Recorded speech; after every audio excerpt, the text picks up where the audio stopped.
নমস্কার বন্ধুরা। দৈনন্দিন জীবনে কোলাহল এবং বিশৃঙ্খলা ভরা এক কোলাহলপূর্ণ শহরে সুরেশ নামে এক ব্যক্তি বাস করতেন। তিনি একজন সফল ব্যবসায়ী ছিলেন। তার নিষ্ঠা ও কঠোর পরিশ্রমের জন্য পরিচিত, কিন্তু তার সাফল্য সত্ত্বেও সুরেশ তার মধ্যে একটি শূন্যতা অনুভব করেছিলেন। তিনি সবসময় চাপ, উদ্বিগ্ন এবং তার কৃতিত্বের মধ্যে সামান্য আনন্দ খুঁজে পেলেন। কাজ এবং জীবনের ক্রমাগত চাহিদা তাকে প্রশান্তি হারিয়ে ফেলেছিল এবং তিনি প্রায়শই তার দায়িত্বের চাপে নিজেকে অভিভূত করতেন। একদিন সুরেশ তার ব্যস্ত জীবন থেকে বিরতি নিতে তার শৈশবের গ্রামে গিয়েছিলেন। সেখানে তিনি তার পুরনো বন্ধু রামেশের সাথে দেখা করেন, যিনি জীবনের একটি ভিন্ন পথ বেছে নিয়েছিলেন। রমেশ একজন সহজ সরল মানুষ, গ্রামে শান্তিপূর্ণ জীবনযাপন করতেন। বস্তুগত সম্পদে অনেক কম থাকা সত্ত্বেও রমেশ শান্ত এবং তৃপ্তির অনুভূতি বিকরণ, যা সুরেশ বুঝতে পারেনি। একটা বড় বটগাছের ছায় চায়ের কাপে সুরেশ রমেশকে তার সংগ্রামের কথা জানান। সুরেশ বলল, আমি যা চেয়েছিলাম সবাই আমার কাছে আছে, কিন্তু আমি যা শান্তি অনুভব করেছি না, আমার মন সর্বদা অস্থির এবং আমি ক্রমাগত ভবিষ্যতের জন্য চিন্তিত। আপনি কীভাবে এত শান্ত ও সুখে থাকতে পরিচালনা করেন? রমেশ হেসে উত্তর দিল, সুরেশ, আমিও তাই অনুভব করতাম। জীবন অপ্রতিরোধ হতে পারে এবং মন সহজে ইচ্ছা এবং উদ্বিগ্ন অন্তহীন চক্রে আটকে যেতে পারে, কিন্তু এমন কিছু আছে যা আপনাকে জীবনে শান্তি এবং ভারসাম্য খুঁজে পেতে সাহায্য করেছে। এটি একটি অভ্যাস যা আমি প্রতিদিন অনুসরণ করি। বিষ্ণু অসন্তর শতানাম মন্ত্র শোনা। কৌতূহল হয়ে সুরেশ জিজ্ঞাসা করলো, এই মন্ত্রটা কি আর এটা কীভাবে সাহায্য করে? রমেশ ব্যাখ্যা করলেন, বিষ্ণু অসন্তর শতানাম হলো একটি পবিত্র জপ, যা ভগবান বিষ্ণুর 108টি নাম নিয়ে গঠিত। প্রতিটি নাম ঐশ্বরিক একটি ভিন্ন ভিন্ন দিক মূর্ত করে এবং এটি অন্যান্য শক্তি বহন করে। এই মন্ত্রটি শোনা বা জপের মাধ্যমে আপনি এই ঐশ্বরিক গুণাবলীর সাথে সংযোগ স্থাপন করেন, যা মন ও হৃদয়ে শান্তি আনে। এটি আপনার জীবন ও ঐশ্বরিক উপস্থিতিকে আমন্ত্রণ জানানোর একটি উপায়, যা নেতিবাচকতা দূর করতে, উদ্বেগ কমাতে এবং আপনার চিন্তাধারা স্পষ্টতা আনতে সাহায্য করে।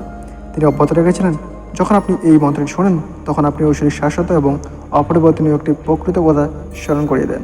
এটি আপনার জীবনের অস্থায়ী উদ্বিগ্ন উঠতে এবং সত্যিকারের গুরুত্বপূর্ণ বিষয়গুলি প্রকাশ করতে সাহায্য করে। মন্ত্রটি মনের উপর একটি শান্ত প্রভাব ফেলে এবং আপনার চারপাশে একটি প্রতিরক্ষামূলক ঢাল তৈরি করে আপনার করুণা এবং শক্তির সাথে জীবনের চ্যালেঞ্জগুলিকে মোকাবিলা করতে সাহায্য করে। সুরেশ কৌতূহলে উঠল, একটি মন্ত্র শোনার মতো সহজ কিছু যে এত গভীর প্রভাব ফেলতে পারে তা তিনি কখনোই মনে করেননি। নিজের জন্য এটি অনুভব করতে চেয়ে তিনি রমেশকে জিজ্ঞাসা করলেন, আমি কীভাবে শুরু করব? রমেশ উত্তর দিল, এটা সহজ। একটি শান্ত জায়গা খুঁজুন যেখানে আপনি আরামে বসতে পারেন।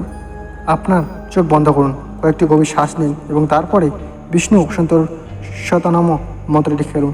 আপনি শুনতে শুনতে শব্দ প্রকাশ করুন চেষ্টা করুন এবং কোনো চিন্তা বা উদ্বিগ্ন ছেড়ে দিন। মন্ত্রটি আপনার মন এবং হৃদয় পূর্ণ করার অনুমতি দিন। নামের সব অর্থ না বুঝলেও এই উপকারিতা অনুভব করার জন্য শুধু খোলা মন দিয়ে শোনা যথেষ্ট। তার বন্ধু পরামর্শে উৎসাহিত হয়ে সুরেশ এটি চেষ্টা করার সিদ্ধান্ত নিয়েছে।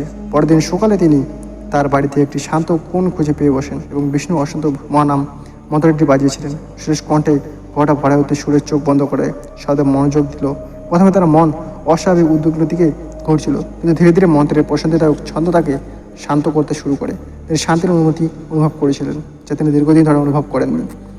দিনে দিনে সুরেশ প্রতিদিন সকালে মন্ত্র শোনার অভ্যাস করে ফেললে তিনি নিজের মধ্যে ধীরে ধীরে পরিবর্তন লক্ষ্য করেন। শক্তভাবে আঁকড়ে ধরেছিল, তার দখল আলগা করতে শুরু করেছিল। তিনি জীবনে উদ্বিগ্ন পতনের সাথে আরও ধৈর্যশীল, আরও মানসিক এবং স্বাচ্ছন্দ্য বোধ করেছিলেন। মন্ত্রটি তার নোঙ্গর হয়ে উঠে তাকে বিশৃঙ্খলার মধ্যে স্থল থাকতে সাহায্য করে।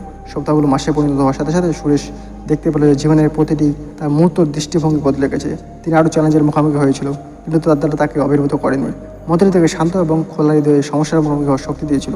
তিনি নিজের চেয়ে বড় কিছুর সাথে সংযোগ গভীর অনুভূতি অনুভব করেছিল, যা তাকে আনন্দ এবং পরিপূর্ণতা এনেছিল, যা কোনো পরিমাণে বস্তুগত সাফল্য অনুভব করতে পারে। একদিন আবার তার গ্রামে বেড়াতে যাওয়ার সময় সুরেশ এই বটগাছের নিচে রমেশের সাথে দেখা করে। হাসি মুখে তিনি বললেন, ধন্যবাদ বন্ধু, বিষ্ণু অসন্তর মহানাম মন্ত্র শোনা আমার জীবনকে বদলে দিয়েছি। আপনি যে শান্তি এবং সুখের কথা বলেছেন তা আমি এখনও বুঝতে পেরেছি। সো বন্ধুরা, এরকম আকর্ষণীয় ভিডিওতে চ্যানেল সাবস্ক্রাইব করে পাশে থাকুন। জয় হিন্দ, বন্দে মাতরম।